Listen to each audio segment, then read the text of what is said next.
we're up on top of the roof. I'm sorry for the wind noise, but that's what it is in flatlands like Missouri and Oklahoma. In this area, they got storm shelters as a regular thing. Usually, I get right close to the edge, and there's usually a 2x or what 1.25 inch by 1.25 inch piece of wood here, and then you can feel the rafter, which happens to be right here somewhere. We're going to put 3-inch screws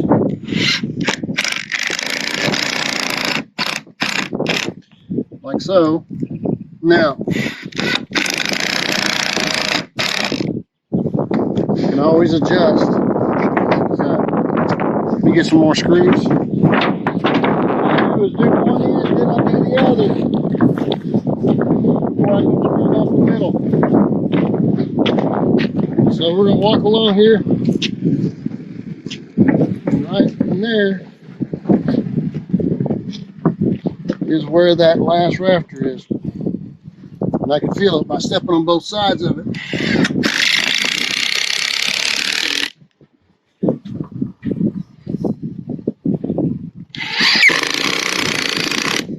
And that sucks down hard. All right, so then I'm going to go along, find out, this is the boards I've already stretched out.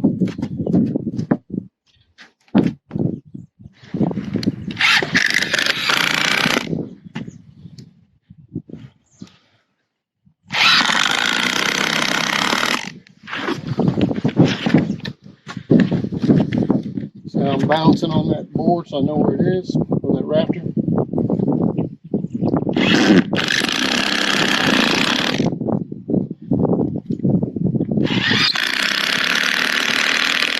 I do that all the way through. Then I'll do the next one.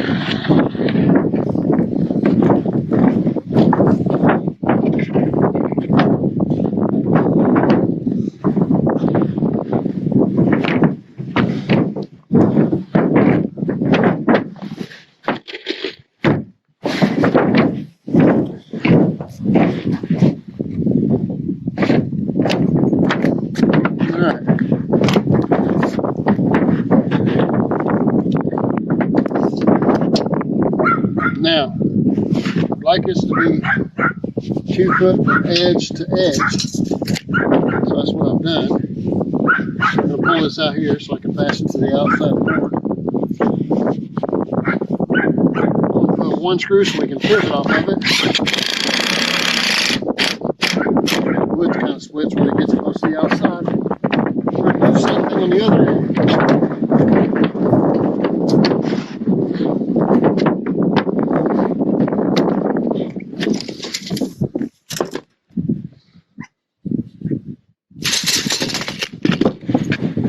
Again, I can feel where it is when I stand on it. You kind of see even though it's been cool sealed a lot of times, you can see where the ribs are. You can kind of line yourself up with where the ribs are. Missed it. I'm going to put another one in just to, yeah, that sucked it up. That's it. We just go ahead and do that all the way, one side to the other, all the way through, and we'll show you what we do when we come up to a penetration, and we'll go from there. So you run the boards lengthways, put screws on the rafters, you can feel them when you step on them. Then you put your insulation, you cut it to length, and then you start peeling the tape so one piece will stick to the other. In this case, we've got the metal we measured, both sides are even. Got a 1x4 here on the edge.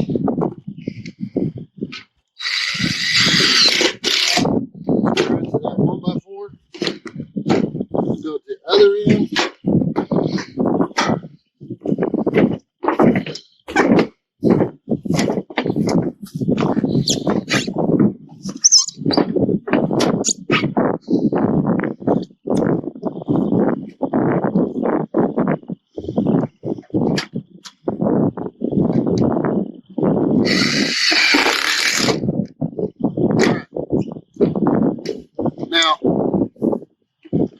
when you're going from side to side, whatever side you gain, you screw from this direction. This side will gain. If you start from this way, or that way, that side will gain. So keep an eye on your measurements to the mobile home and make sure that, plus mobile homes are not particularly straight. So they might twist.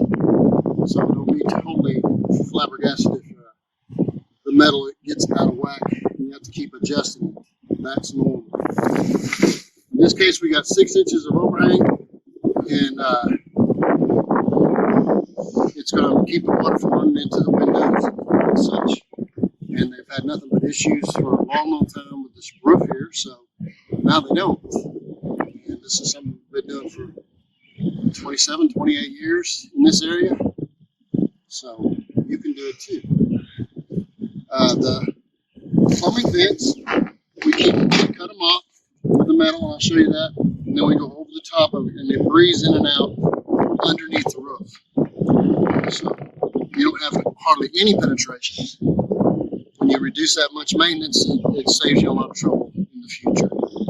But if you do have to cut, you have to measure, and then you'll put that roof vent there, and I've got several videos on how to do that. So keep that in mind. Alright, so all screwed down, you can see it. This is what you can do. And I've done it for almost 7 years in this area, Austin, Texas. So it can be done, and it does not leak. So